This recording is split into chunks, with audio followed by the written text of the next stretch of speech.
Hi எல்லாருக்குமே வணக்கம். இன்னைக்கு நம்ம வெயிட் கெயின் பண்றதுக்கான ஒரு டிப்ஸ் தான் பார்க்க போறோம். ஆக்சுவலா நான் எடுத்துக்கிற ஃபுட்டை பத்தி தான் உங்க கூட டீடைலா ஷேர் பண்ணிக்க போறேன்.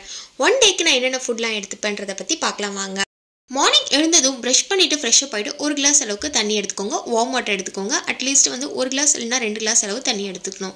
மார்னிங் பார்த்தீங்கன்னா ஒரு கிளாஸ் அளவுக்கு பால் எடுத்திருக்கேன். பால் பசும்பால் கிடைச்சா ரொம்ப நல்லது. அப்படி இல்லைனா ஃபுல் க்ரீம் மில்கை பயன்படுத்திக்கோங்க. மார்னிங் பிரேக்ஃபாஸ்ட்டுக்கு சாண்ட்விச் தாங்க எடுத்திருக்கேன். இதில் கொஞ்சம் veggies and paneer and cheese எல்லாமே சேர்த்து தான் ஒரு சாண்ட்விச் எடுத்திருக்கேன். இதில் நமக்கு ஹை ப்ரோட்டீன்ஸ் அண்ட் கேலரிஸுமே கிடைக்கும். மார்னிங் பிரேக்ஃபாஸ்ட் கம்ப்ளீட் பண்ணதுக்கப்புறமா ஐஸ்கிரீம் சாப்பிடணும் ரொம்ப நாளாக தோணிட்டே இருந்துச்சு. சரி என் ஹஸ்பண்ட் கிட்ட ஐஸ்கிரீம் வாங்கிட்டு வர சொல்லி ஆளுக்கு ஒரு ஐஸ்கிரீம் எடுத்திருக்கேன். நான் எடுத்துக்கிறது பார்த்தீங்கன்னா பாதாம் ஃப்ளேவர். ஐஸ்கிரீம் கூட பார்த்தீங்கன்னா வெயிட்டை ஈஸியாக ஏற்றுன்னு சொல்கிறாங்க. ஸோ எந்த அளவுக்கு உண்மைன்னு தெரியல. நான் வாரத்தில் 2-3 ஐஸ்கிரீமாவது கண்டிப்பாக எடுத்துப்பேன். மார்னிங் சாண்ட்விச் எடுத்ததுனால லைட்டாக பசிக்க ஆரம்பிச்சிட்டே இருந்தது. ஒரு ஐஸ்கிரீம் சாப்பிட்டு கூட பத்தலைங்க. அதுக்கப்புறம் ஒரு 1/2 hour கழிச்சு எதனா ஒரு ஃப்ரூட் எடுத்துக்கலாம். நான் ஒரு பனானாவும் பாதி ஆப்பிளும் சாப்பிட்டேங்க. அப்புறமா கொஞ்சம் நேரம் கழிச்சு பார்த்தீங்கன்னா என் ஹஸ்பண்ட் பாப்பாவுக்கு ஒரு சர்ப்ரைஸ் வாங்கிட்டு வந்திருந்தாரு. ஸோ அது என்னென்னு பார்த்தீங்கன்னா நேற்று நைட்டு பையன் இதை பார்த்துட்டு வேணும்னு சொல்லி கேட்டான். அப்பா இது வாங்கிட்டாங்கன்னு கேட்டான். சரி ஓகே, அவர் பாரிஸ் போயிட்டு இந்த ஒரு ட்ரெயின் தான் வாங்கிட்டு வந்தார். என் பையனுக்கு ரொம்ப பெரிய சர்ப்ரைஸாகவே இருந்துச்சு. இந்த மாதிரி நம்ம குழந்தைங்களுக்கு வாங்கி கொடுக்கும்போது அவங்களுக்கு ஒரு சாட்டிஸ்ஃபேக்ஷனாக இருக்கும். ஸோ ரொம்ப ஹாப்பியாகவே ஃபீல் பண்ணான் என் பையன்.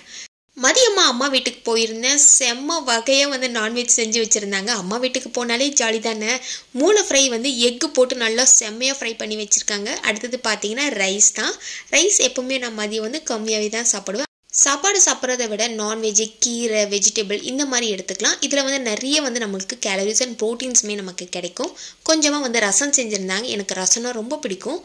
தலைக்கறி குழம்பு வச்சுருந்தாங்க.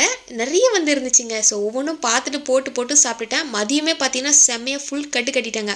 அடுத்தது பார்த்தீங்கன்னா அம்மா இதில் ஸ்பெஷலாக நிறைய மசாலாலாம் ஆட் பண்ணியிருந்தாங்க. டேஸ்ட்டு ரொம்பவே சூப்பராக இருந்துச்சு. அதுக்கப்புறமா மீன் குழம்பு பார்த்தீங்கன்னா அதில் கொஞ்சம் மீன் மட்டும் தான் சாப்பிடுவேன். அதாவது 1 துண்டு 2 துண்டு மீன் தான் சாப்பிடுவேன். ஸோ இன்றைக்கி பார்த்தீங்கன்னா நான்வெஜ் நிறைய வெளுத்து கட்டிட்டேன். மீன் குழம்புல பார்த்தீங்கன்னா சங்கரா மீனும் ஜிலேபி மீனும் போட்டால் செம்ம டேஸ்ட்டாக இருக்கும். இன்றைக்கி பார்த்தீங்கன்னா ஏரிக்கு போயிட்டு அப்பா ஜிலேபி மீன் தான் வாங்கிட்டு வந்திருந்தாரு. சாப்பாடு கொஞ்சம் போட்டுட்டு எல்லா டிஷ்லையும் கொஞ்சம் வச்சு நல்லா வெளுத்து கட்டிட்டேன் லஞ்சு. அதுக்கப்புறமா ஒரு 4 o'clock மேலே அம்மா டீ போட்டு கொடுத்தாங்க. ஈவினிங் டைமில் பார்த்தீங்கன்னா பார்க்கு போயிட்டோம். அம்மா, நான், பாப்பா 3 பேருமே பார்க் போயிருந்தோம். பார்க் போய் ஜாலியாக என்ஜாய் பண்ணோம். என் பையனை பார்க்கில் கூட்டிகிட்டு போனால் அவன் சர்க்கஸ் ஊஞ்சலில் விளையாடாமல் மண்ணிலே தான் விளையாடிட்டு இருந்தான். சரி ஓகே, அவன் கொஞ்சம் ஜாலியாக இருக்கட்டும்னு சொல்லிட்டு அம்மா கூட ஃபோட்டோஸ்லாம் எடுத்திருந்தேன். அதுக்கப்புறமா வாமா நம்ம ஹோட்டலுக்கு போகலான்னு சொல்லியிருந்தேன். எங்கள் அம்மாவோட ஃபேவரட்டான ஹோட்டல் இது. நான் சின்ன வயசில் இருக்கும்போது எங்கள் அம்மா இந்த ஹோட்டலுக்கு தான் கூட்டிகிட்டு போய் பரோட்டாலாம் வாங்கி கொடுப்பாங்க. ஸோ அந்த ஞாபகம் இன்னுமே எனக்கு இருக்குது. சரி வாமா இந்த ஹோட்டலுக்கு போய் சாப்பிட்லான்னு சொல்லிட்டு சாப்பிட்டுட்டு வந்தாச்சு. மதியம் டின்னருக்கு பார்த்தீங்கன்னா 2 பரோட்டா சாப்பிட்டாங்க. ஒரு நாளைக்கு நான் வெயிட் கெயின் பண்ணேன், என்னென்ன ஃபுட்லாம் ஃபாலோ பண்ணுவேன்னு சொல்லிட்டு டீட்டெயிலாக உங்கள் கூட ஷேர் பண்ணிக்கிறதுல எனக்கு ரொம்ப ஹாப்பிங்க. இந்த வீடியோ பதிவு உங்களுக்கு பயனுள்ளதாக இருந்துச்சுன்னா நம்ம சேனலை மறக்காமல் சப்ஸ்கிரைப் பண்ணிவிடுங்க. Thank you so much. பாய்.